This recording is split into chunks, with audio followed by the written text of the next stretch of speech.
Coucou tout le monde, j'espère que vous allez bien, j'espère que, voilà, je sais que c'était pas forcément la meilleure heure pour tout le monde, mais pour les personnes qui ne sont pas là à 14 h, eh ben, il y aura le replay, c'est pas grave. C'était mon heure aujourd'hui, voilà. Et je me suis aperçue que je ne vous avais pas prévenu en fait ce matin, comme je voulais le faire. Bon, c'est pas grave. On commence la semaine, on va commencer la semaine en couleur avec encore une recette de salade de crudité parce que c'est ma thématique du lundi, un petit peu d'avoir les vitamines, les fibres pour le début de la semaine.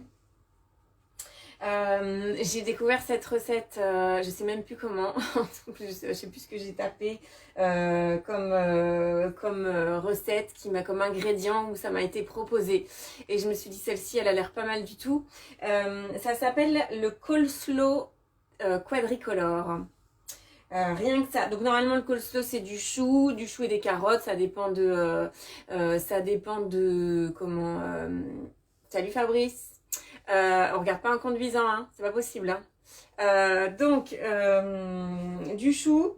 Alors, petite blague de mes courses. J'ai un petit peu oublié un des ingrédients, enfin en tout cas j'ai oublié de le mettre. Je vais le remplacer par un autre pour qu'on ait quand même les 4 couleurs. Donc voilà, allez c'est parti. Non, c'est pas parti du tout. Grosse surprise, j'ai fait une recette. Décidément, j'ai pas changé le bol. J'ai oublié de changer le bol, donc je reviens avec un bol propre. Parce que c'est magique. Salut Elise. C'est magique quand on est conseillère Thermomix, des bols, on en a partout. Bon bref, j'ai fait la recette d'avant, j'ai mis le mot de nettoyage et puis j'ai oublié. Donc le bol était plein d'eau. Ok, donc j'aurai 2 fois plus de vaisselle à faire en même temps, c'est pas grave. Donc il nous faut des noisettes, il nous faut un œuf. C'est ça. Voilà, je suis désolée, hein, j'ai préparé les ingrédients un petit peu à l'arrache là, et donc un œuf, bah oui parce qu'on va faire la vinaigrette en même temps, de la moutarde, du vinaigre de miel, de l'huile de noix. J'ai déjà dit dans plusieurs vidéos qui concernaient les crudités que ce que m'apportait beaucoup le Thermomix par rapport aux crudités, notamment aux salades, c'était l'assaisonnement. Donc là, un assaisonnement un petit peu original. Puisque c'est de l'huile de noix. Alors moi de l'huile de noix j'en ai pas acheté les huiles d'oléagineux comme ça, nos noisettes et tout ça, ça se conserve pas très longtemps. Donc plutôt que d'en avoir trop d'ouvert en même temps, je préfère alterner, et donc il me reste de l'huile de noisette, c'est ce que je vais mettre. J'ai c'est 80 grammes, à mon avis j'en aurais pas assez dans cette bouteille. Je sais que j'en ai une autre, mais il va falloir que je la trouve, sinon je mettrai l'huile de colza. C'est pas grave, du moment qu'on a un petit goût d'huile de noix. Dans cette recette, ce qui donne de la couleur, c'est le chou blanc, le chou rouge, les carottes et les cranberries. Et oui, on met des cranberries dans cette salade, c'est aussi pour ça que j'aime, puisque on met aussi des fruits secs. Et les fruits secs et les oléagineux dans la salade, ça donne le petit goût croquant, la texture croquante et le petit goût sucré. Et donc c'est gourmand, hein, voilà, une petite poignée de cranberry dans une salade ou de raisins secs, et ça change la donne. Donc je vais commencer à cuisiner et je vais mettre les noisettes. Alors j'ai 33 pile poil, 30 grammes de noisettes, et là je mets le couvercle. Je sais qu'il va me demander de les mixer. Donc 5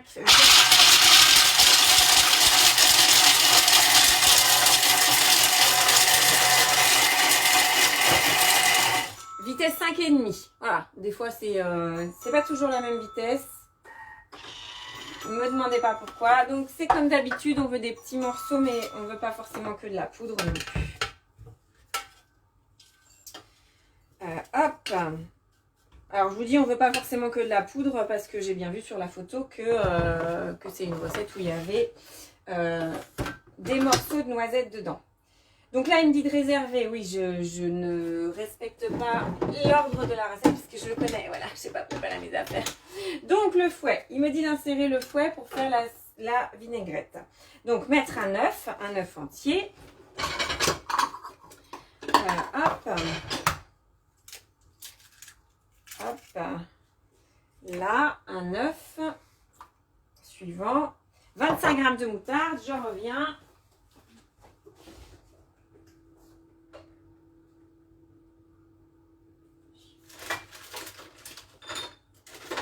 Hop, j'arrive.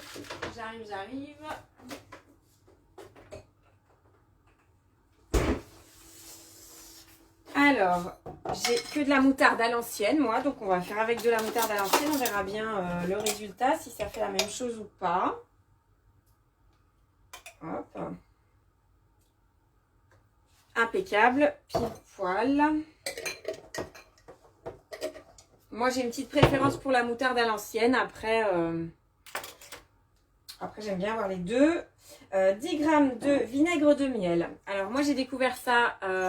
C'est le même producteur que mon miel. Alors, pas celui que je vais utiliser dans la recette parce qu'il faut du miel liquide. Mais en tout cas, mon miel c'est du vinaigre de miel de Vendée. C'est doux et acide en même temps, le vinaigre de miel. C'est intéressant. Dans les salades, c'est sympa. Donc, à tester, vraiment.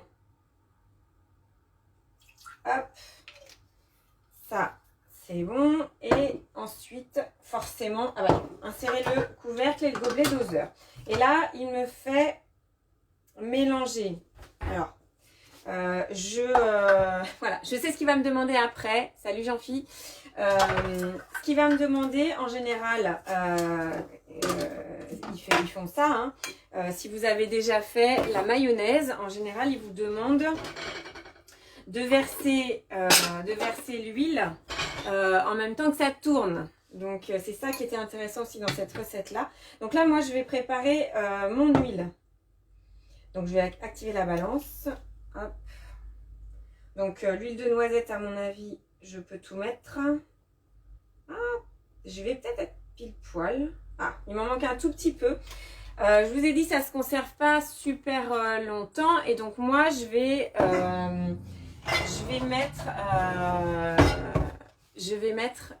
compléter avec de l'huile de colza. Une huile neutre en goût. Pour mettre mes 80 g d'huile. Hop. Voilà. Donc, je remets mon gobelet doseur et je repasse à la recette où il me dit donc de tourner le sélecteur sur la vitesse 3 en attendant passer à l'étape suivante. Et c'est de mettre, salut Christine, c'est de mettre l'huile par le couvercle. Alors j'ai même pas besoin normalement de verser, alors j'ai pas besoin de soulever le couvercle, puisque normalement ça coule par les petits trous pardon, pas le couvercle, le gobelet doseur. En fait là le but c'est que ça coule au fur et à mesure. Je pouvais pas vous montrer en même temps, mais le but c'est que l'huile tombe en goutte à goutte. Et que donc ça émulsionne pour faire une maillot tout simplement. Je regarde juste. Hop.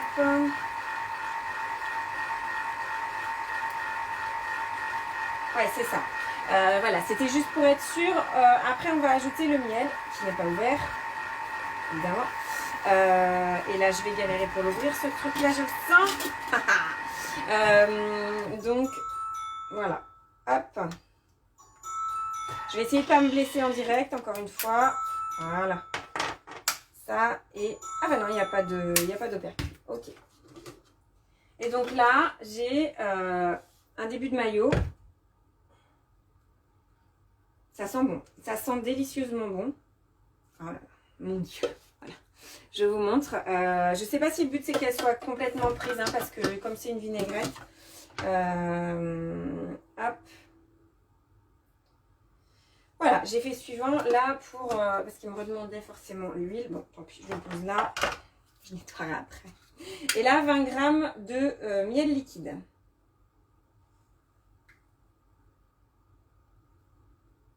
Alors, là, c'est du miel bio. C'est écrit miel de fleurs. J'ai de l'Union européenne, tout ça. Je n'ai pas regardé si c'était vraiment du miel ou si c'était un mélange avec du sirop de glucose. Mais quand c'est liquide comme ça, j'ai quand même un petit doute. C'est même pas marqué. Bio, c'est pas marqué. Ouais. Bon, j'ai ma réponse. Alors, on me posait une question là tout de suite, tout à l'heure, sur le miel. Salut Karine. Salut Carinette. Le miel. Quand c'est écrit, on me demandait sur quel miel prendre. Bah, un miel local en fait. Voilà. Le miel, normalement, ça durcit au fur et à mesure. Et regardez ce qu'il y a écrit sur l'étiquette. Voilà, c'est celui-là. En gros, je l'avais dans mon placard, mais mélange de miel originaire et non originaire de l'Union européenne. Et quand c'est non originaire de l'Union européenne, ça veut dire que ça vient de Chine, en gros. Je vous passerai les détails sur la qualité du miel chinois. Hein, bon, bref, c'est pas grave. C'est pas grave. Je le finirai de toute façon. Alors, mon miel est mis. Hop. Et insérer le couvercle et le gobelet doseur. Et après, forcément, je remélange vitesse 3 avec le fouet. Pardon. Petite essuyage de main. Burke, quoi Burke? Burke Delphine. Salut Christelle. Qu'est-ce qu'est Burke? Le miel de Chine? Oui, bah oui, mais c'est comme ça. Hop, pardon. Le miel que vous trouvez de toute façon en grande surface, quoi qu'il arrive, c'est quand même bien rare si vous avez une production locale. En grande surface, hein, je parle évidemment, en magasin bio, vous allez aussi trouver de la production locale. Bon, c'est un peu liquide, je pense que ça ne change rien pour la recette et ça ne change rien au goût. Je vous dirais en testant avec de... T'aimes pas le miel, Delphine, peut-être? Un petit peu de miel dans la salade, c'est bon, ça fait du sucré salé. Bref. Retirer le fouet, oui, je fais tout en avance. Donc c'est là qu'on arrive où j'ai pas tous les ingrédients. Bon, c'est pas grave, hein, on va faire avec. Donc là, 200 g de chou blanc coupé en morceaux. Donc, 200 g de chou blanc coupé en morceaux. C'est ça aussi que j'aime bien. On a préparé notre sauce, notre assaisonnement avant. Alors, voilà, je continue. Je suis à 300 et quelques. Je vais m'arrêter là. Hop. Et il me dit de mettre du chou rouge. Et c'est là où j'ai switché. J'ai dit, je sais pas pourquoi j'ai pas appuyé sur la touche chou rouge. Bon, c'est pas grave. J'ai du rouge avec des betteraves. Et les betteraves, c'est sucré. Donc, par rapport à ma recette, ça va aller. Par contre, je vais pas les mettre dans le bol. Elles sont déjà coupées en morceaux. Donc, je les rajouterai dans ma salade directement. Donc voilà, j'ai mis un peu moins de choux et je vais mettre des carottes. Alors les carottes, j'ai mis 2 carottes qui étaient assez grosses et je pense que je vais les mettre en entier, hein, parce que voilà, ça donne de la couleur orange, j'aime bien. Et voilà, le deal de la semaine de samedi, c'était de respecter les recettes. Aujourd'hui, c'est open bar. Aujourd'hui, je fais ce que je veux. Salut Camille, salut Valérie. Petit truc, si vous faites du chou, si vous mixez du chou, je vous ai souvent parlé de la formule magique 5 secondes vitesse 5. Pour le chou, si vous mettez vitesse 5, le chou il va se coller contre les parois, puis il y avoir des feuilles qui se collent contre les parois, tout ne sera pas mixé.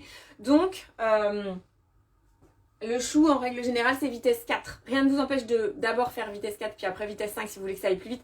Mais en tout cas là c'est 25 secondes, c'est plus long, mais c'est aussi pour que la sauce se mélange bien avec les légumes, avec les crudités. Donc 25 secondes, vitesse 4.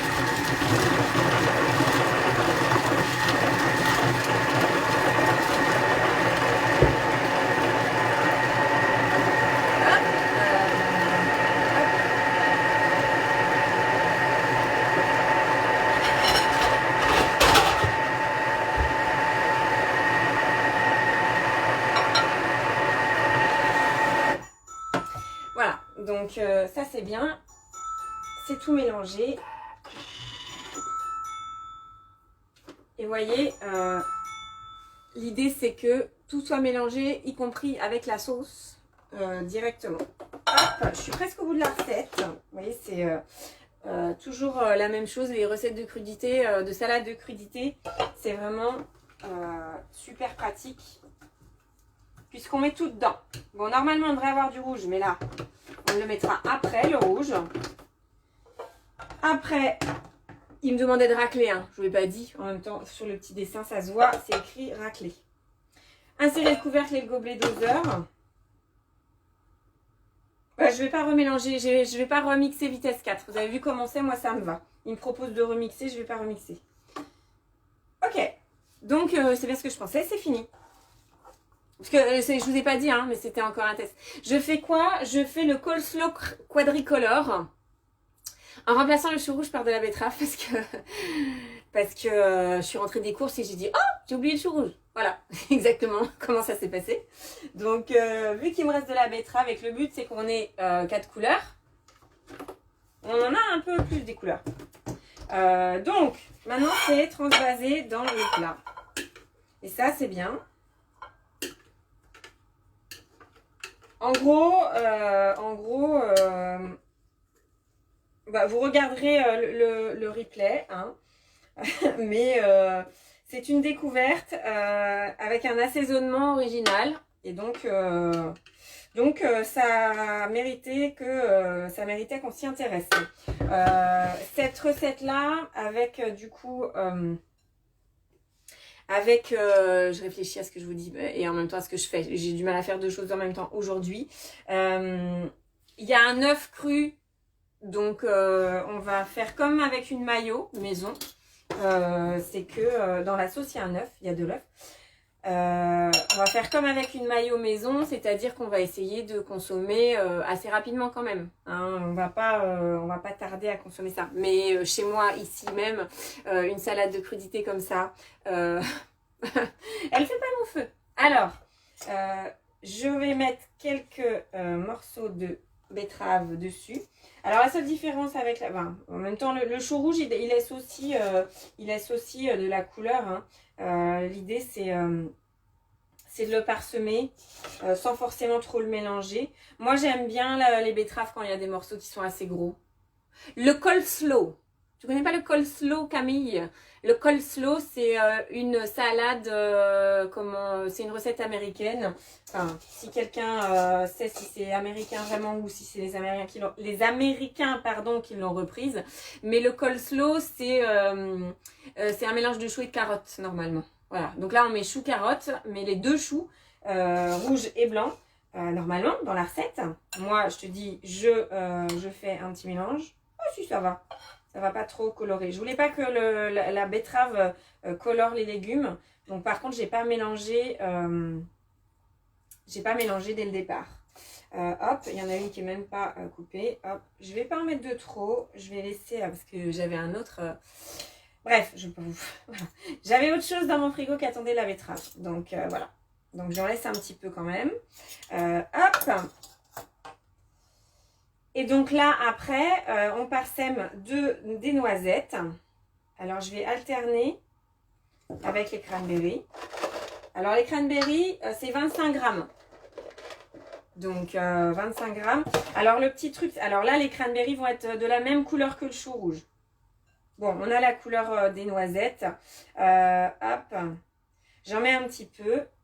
Les cranberries, ça va donner un petit peu de... Ça va être acidulé. Oui, il y a l'huile, Jean-Phi me dit, il y a l'huile qui conserve. Oui, après, c'est aussi de l'huile de noisette qui se conserve très peu de temps, malgré tout. Ça s'oxyde très, très rapidement, cette huile-là. Donc, moi, je donne le conseil sanitaire, alimentaire.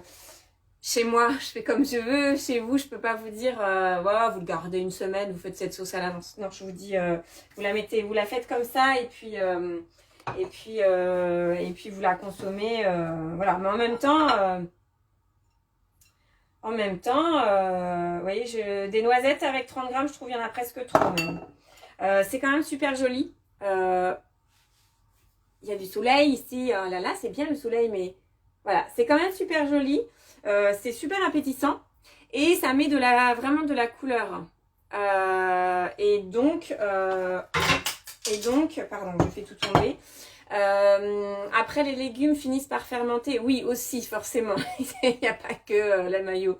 Hein, on est d'accord. Mais de toute façon, moi, voilà, ici, avec mon petit gourmand, je pense que rien que les cranberries, faut que je les cache un petit peu en dessous, les betteraves, tout ça. Tout ce qui a un goût un petit peu sucré, qui donne du peps et qui donne de la gourmandise à cette salade de crudité juste au coleslaw classique.